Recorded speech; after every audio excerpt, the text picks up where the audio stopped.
Bizden 2000 ışık yılı uzaklıktaki bir gezegenden akıl almaz derecede gelişmiş bir teleskopla dünyaya bakıyor olsaydınız, şu an, tam bu saniye, Roma İmparatorluğu'nun en parlak dönemini, Senato binasının mermer koridorlarında dolaşan figürleri ve gladyatör arenalarındaki o sağır edici gürültüyü canlı canlı izliyor olurdunuz.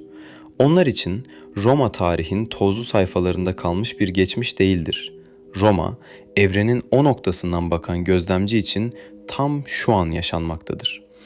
Eğer 2000 yıl önce yaşanmış bir olay, evrenin bir köşesinde hala şu an olabiliyorsa, o zaman zaman dediğimiz şey gerçekten var mıdır?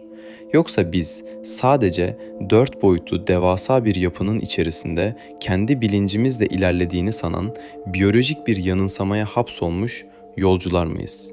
Bugün zamanın fiziğini, felsefesini ve insan zihninin sınırlarını paramparça eden o korkutucu kozmik illüzyonu derinlemesine inceliyoruz. İnsanın zamanı kavrayamaması, zaman algısının fiziksel evrenin gerçekliğiyle böylesine feci şekilde çelişmesi aslında büyük bir evrimsel tesadüf veya zeka eksikliği değildir. Bu tamamen biyolojik ve hayatta kalmaya odaklı bir tasarımdır. İnsan beyni ilk çağların vahşi doğasında avlanmak, tehlikelerden kaçmak ve hızlı kararlar almak üzere şekillenmiştir. Bizim zihnimiz evrenin gerçek dokusunu, dört boyutlu uzay zaman sürekliliğini veya kuantum dalgalanmalarını anlamak için değil, etrafınızdaki kaosu düzenlemek için zamana ihtiyaç duyar. Beynimiz olayları birbiri ardına dizen, neden ve sonuç ilişkisi kuran kusursuz bir kurgu makinesidir. Bir bardağın yere düşüp kırılmasını izlerken beynimiz bu süreci geçmişten geleceğe doğru akan mutlak bir nehir gibi algılar. Oysa bu akış evrenin kendisinde var olan nesnel bir gerçeklik değil, bizim dünyayı algılayabilmek, delirmeden yaşayabilmek için kullandığımız bir arayüzdür. İnsan zihni zamanın bir illüzyon olabileceği fikrine sonuna kadar direnmek üzere programlanmıştır. Çünkü zamanın akmadığı, her şeyin aynı anda var olduğu bir evren fikri, beynimizin o çok güvendiği, hayatta kalmasını sağlayan neden-sonuç ağını darmadağın eder. Bizler okuduğu muazzam bir romanın sadece o an açık olan sayfasını gerçek sanan, sonraki ve sonraki tüm sayfaların yok olduğunu düşünen saf okuyucular gibiyiz. Oysa kitap tüm ağırlığıyla, başı ve sonuyla zaten ellerimizdedir. İşte insan zihninin iflas ettiği ilk büyük nokta burasıdır. Klasik sağduyumuza göre zaman, evrenin arka planında durmaksızın işleyen devasa, mutlak ve evrensel bir kozmik saattir. İster Andromeda galaksisinde olun, ister Samanyolu'nun en ıssız köşesinde bu saatin herkes için aynı hızda, adil bir şekilde ilerlediğine inanmak isteriz. Ancak modern fizik bu evrensel saat fikrini temellerinden yıktı. Görelilik teorisiyle acı bir şekilde öğrendik ki zaman bükülebilen, esneyebilen, yavaşlayabilen ve kişiden kişiye, gözlemciden gözlemciye tamamen değişen plastik bir boyuttur. Yüksek hızlarda hareket ettiğinizde veya devasa bir kütle çekim alanına yaklaştığınızda zaman sizin için yavaşlar. Devasa bir kara deliğin uzay zamanı büken o korkunç karanlığının yörüngesinde geçireceğiniz birkaç saat, dünyada bıraktığınız sevdikleriniz için 10 yıllar hatta asırlar sürebilir. Bu durum insan sağduyusuna o kadar aykırıdır ki zihin bunu görselleştirmekte aciz kalır. İnsan beyni formülleri kağıda dökebilir, matematiği çözebilir ama kendi deneyimlemediği bu zaman kaymasını içselleştiremez. Çünkü bizim yaşadığımız dar gerçeklikte zaman herkes için eşit akar gibi görünür. Evrensel bir şimdi anının olmaması, evrenin farklı köşelerinde tamamen zıt şimdilerin aynı anda yaşanması, insan kavrayışının ötesinde baş döndürücü bir kaostur. Bu kavramsal kaosun en belirginleştiği ve insanın kendi varoluşundan bile şüphe etmesine neden olan yer ise blok evren teorisidir. Modern kozmolojinin bize sunduğu en sarsıcı gerçeklik modeli budur. Blok evren modelinde zaman bir nehir gibi akmaz. uzay ve zaman birleşerek 4 boyutlu devasa, katı ve sabit bir blok oluşturur. Bu blokta geçmiş, şimdi ve gelecek kavramları aynı anda bir bütün olarak sessizce durmaktadır. Bunu anlamak için zamanı mistik bir kader planı, kozmik bir ruhsal yolculuk veya uhrevi bir tasarım olarak düşünmekten tamamen vazgeçmeliyiz. Blok evren katı, matematiksel, fiziksel ve geometrik bir gerçekliktir. Zamansal bir akışın tamamen yokluğudur.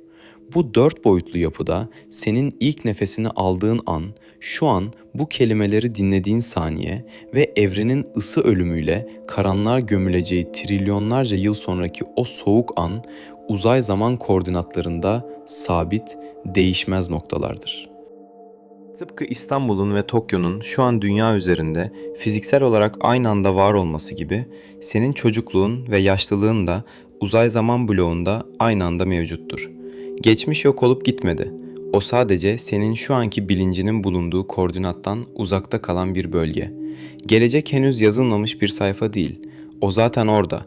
Tüm detaylarıyla duruyor. Sadece bilincin henüz o uzaysal ve zamansal koordinata ulaşmadı. İnsanın bu devasa konsept karşısında hissettiği tarifsiz dehşet, özgür irade ve değişimin doğasıyla doğrudan ilgilidir. Eğer her şey zaten o blokta sabitse, biz neyin mücadelesini veriyoruz? İnsan bilinci bu 4 boyutlu donmuş bloğun içinde doğrusal bir yönde ilerleyen, her anı tek tek aydınlatan bir el feneri gibidir. Işığın vurduğu yere şimdi diyoruz, ışığın arkasına kalan gölgeli alana geçmiş, henüz aydınlanmamış karanlığa ise gelecek adını veriyoruz. Ama aslında hepsi orada, hepsi devasa bir dağ silsilesi gibi sessizce duruyor. İnsan zihni zamanın akmadığı bu statik evreni idrak etmekte zorlanır. Çünkü biz iliklerimize kadar değişime bağımlıyız. Hücrelerimiz yenileniyor, bedenimiz çürüyor, fikirlerimiz şekil değiştiriyor. Değişimin olmadığı bir evren fikri bizim tüm yaşam algımızla temelden çelişir. Ancak fizik bize değişimin sadece bizim 3 boyutlu algımızın sınırlılığından kaynaklanan bir illüzyon olduğunu fısıldar. Bizler hareket ettiğini sandığımız ama aslında makaraya sarılı duran sabit bir film şeridindeki karakterleriz. Peki, eğer geçmiş ve gelecek bir arada duruyorsa, zamanın neden tek bir yönü varmış gibi hissediyoruz? Neden geleceği hatırlamıyoruz da sadece geçmişi hatırlıyoruz? İnsan zihninin kalın bir duvara çarptığı ve idrak sınırlarını zorladığı bir diğer nokta da budur. Bunun cevabı evrenin amansız bir yasası olan entropide gizlidir. Termodinamiğin ikinci yasası, kapalı bir sistemde düzensizliğin yani entropinin sürekli ve acımasızca artacağını söyler. Kırılan bir cam bardağın kendi kendine eski haline dönmemesi, sıcak bir kahvenin zamanla ısı kaybedip soğuması, devasa yıldızların milyarlarca yıl yanıp sonunda nükleer yakıtlarını tüketerek sönmesi, bunların hepsi evrenin düzenden düzensizliğe, yapıdan kaosa doğru olan amansız yürüyüşüdür. Bizim zamanın oku dediğimiz şey aslında evrenin giderek daha karmaşık ve dağınık bir hale gelmesinden başka bir şey değildir. İnsan zihni bu devasa termodinamik süreci psikolojik bir zaman algısına çevirir. Geçmişin düzenini, o düşük entropi halini hatırlar, geleceğin belirsizliğinden yani durmaksızın artan entropiden ise korkarız. Beynimiz entropiyi matematiksel olarak ölçemez. O sadece bu artışın yarattığı yıkımı, yaşlanmayı ve bozulmayı zamanın geçişi olarak etiketler. İnsan hafızası, zamanın akış illüzyonunu yaratan en büyük mimardır. Hafıza dediğimiz sistem, beynimizin düşük entropili bir geçmişten aldığı verileri biyolojik olarak kaydetme biçimidir. Evrenin her anı blok evrende eş zamanlı olarak bulunurken, bizim nöronlarımız sadece bir yöne doğru fiziksel kayıt oluşturabilir. Bu tek yönlü kayıt sistemi zihnimizde yıkılamaz bir önce ve sonra hiyerarşisi yaratır. İnsan zihni, nedenin sonuçtan kesinlikle önce gelmek zorunda olduğu bir mantık çerçevesinde kilitlenmiştir. Oysa evrenin temel yapı taşlarına, kuantum düzeyine indiğimizde neden ve sonuç birbirine girer, zamanın oku anlamını yitirir. Geçmişin geleceği etkilediği gibi kuantum dolanıklığında geleceğin de geçmişi şekillendirebileceği, olayların sırasının tamamen gözlemciye bağlı olarak değişebileceği teorik modeller evrenin doğasını tanımlar. Ancak insan bilinci makro dünyanın kaba gerçekliğine tabidir. Bizler yıldızların kalbinde milyonlarca derecede dövülmüş atomlardan oluşuyoruz. Ama bilincimiz o yıldızların tabi olduğu kozmik ve sonsuz kurallara tamamen yabancı bir şekilde işliyor. Sınırlarımız evreni kavrayışımızı belirliyor. İnsanın en büyük trajedisi ve en büyük korkusu zamanın geçmesi değil, zamanın tükenmesidir. Ölüm kaygısı bizi zamana karşı bitmek bilmeyen bir savaşa sokar. Ancak zamanın gerçekten akmadığını, doğduğumuz anın ve öleceğimiz anın uzay zaman sürekliliğinde donmuş bir halde durduğunu kavrayabilseydik, belki de ölüm korkusu tamamen anlamsızlaşırdı. Eğer bir gün biyolojik yaşamın sona erecekse, bu senin evrenden silindiğin anlamına gelmez. Sadece 4 boyutlu evren bloğundaki varlık koordinatlarının bir sınırı olduğu anlamına gelir. Tıpkı bir cetvelin belirli bir santimetrede başlayıp bitmesi gibi insan ömrü de zaman boyutunda belirli bir uzunluğa sahiptir. Cetvelin bittiği yerde cetvel yok olmaz. Sadece orada ölçüm yapacak bir madde bulunmaz. İnsan bilinci bunu kabullenmekte olağanüstü derecede zorlanır. Çünkü ego sonsuz bir varoluş talep eder. Ego, sınırları, başlangıçları ve bitişleri sevmez. Blok evren modelinin insanın ruhunu en çok daraltan, onu isyana sürükleyen tarafı da tam olarak budur. İnsanın kendi hayat hikayesinin özgür yazarından çok, çoktan yazılmış ve bitmiş bir filmin çaresiz izleyicisi konumuna indirgenmesi hissidir. Tüm bu sarsıcı fiziksel gerçekler ışığında insan olmak ne anlama geliyor? Evrenin soğuk, umursamaz, zamansız ve sessiz bloğu içinde çırpınan, kısa ömürlü ve anlamsız biyolojik makineler miyiz sadece? Yoksa bu koca geometrik anlamsızlığın içinde kendi anlamını, kendi gerçeğini inşa edebilen tek kozmik anomali bizler miyiz? Zamanın gerçekte akmadığı, mutlak bir şimdinin olmadığı bu devasa gerçeklikte insanın dünyevi dertleri, korkuları, pişmanlıkları ve hırsları ne kadar küçüktür aslında. 2000 yıl önce o mermer saraylarda yürüyen, imparatorluk yöneten ama bir yandan da kendi içine dönüp zihniyle savaşan bir stoacı düşünürün yazdığı satırlarda da gördüğümüz gibi, geçmişin ağır yükü veya geleceğin belirsiz kaygısı tamamen zihnin yarattığı zehirli hayaletlerdir. İnsan kendi zihninin ürettiği bu zaman hapishanesinden, neden sonuç zincirlerinden ve lineer akış illüzyonundan zihinsel olarak çıkmayı başardığında elinde kalan tek gerçek şey bilincinin o an aydınlattığı yerdeki eylemdir. Geçmiş bitmediği için değiştirilemez, gelecek henüz gelmediği için değil, zaten orada olduğu için endişelenmeye değmez. Zamanın bir illüzyon olması, yaşadıklarımızın sahte veya değersiz olduğu anlamına kesinlikle gelmez. Tam tersine anın, o bilincin aydınlattığı, saniyenin ne kadar kıymetli ve tek gerçek deneyim alanımız olduğunun en büyük fiziksel kanıtıdır. Blok evrendeki koordinatlarını değiştiremezsin.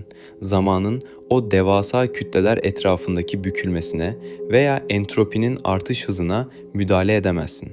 Ama bilincinin o 4 boyutlu karanlıkta ilerlerken aydınlattığı her bir kareye, her bir sahneye ne anlam yükleyeceğin tamamen senin zihninin içindedir. Evrenin o katı, sessiz ve değişmez yapısı içinde kendi yolculuğunun farkına varmak, bu illüzyonu bilerek ve gülümseyerek oynamak insanın evrene karşı verebileceği en büyük cevaptır.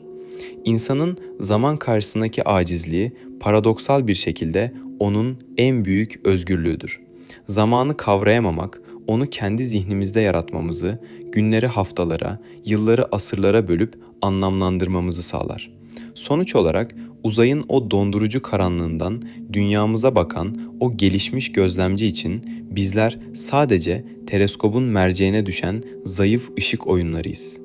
Onun deneyimlediği şimdi bizim çoktan unuttuğumuz bir geçmiş, bizim üzerinde yürüdüğümüz şimdi onun hayal bile edemeyeceği bir gelecek olabilir. Tüm bu zaman algılarının birbirine girdiği, her bir varlığın kendi zaman baloncuğunun içinde seyahat ettiği bu kaotik evrende tek bir evrensel gerçeklikten bahsetmek imkansızdır. İnsan kendi zihninin sınırlarına çarptıkça evrenin o soğuk ve muazzam geometrisinin açığa çıktığı yerleri keşfeder. Kavrayamadığımız her detay aslında evrenin bizim için tasarlanmadığının sarsıcı bir kanıtıdır. Zamanı anlamlandırmaya çalışırken kendi sınırlarımızla, kırılganlığımızla yüzleşir, sonsuzluk karşısında birer hiç olduğumuzu derinden hissederiz. Ancak o hiçliğin tam merkezinde, kendi kısıtlı algısıyla, kendi küçük dünyasında devasa anlamlar yaratabilen, felsefe yapabilen ve zamanı sorgulayabilen insanın dramı ve ihtişamı yatmaktadır.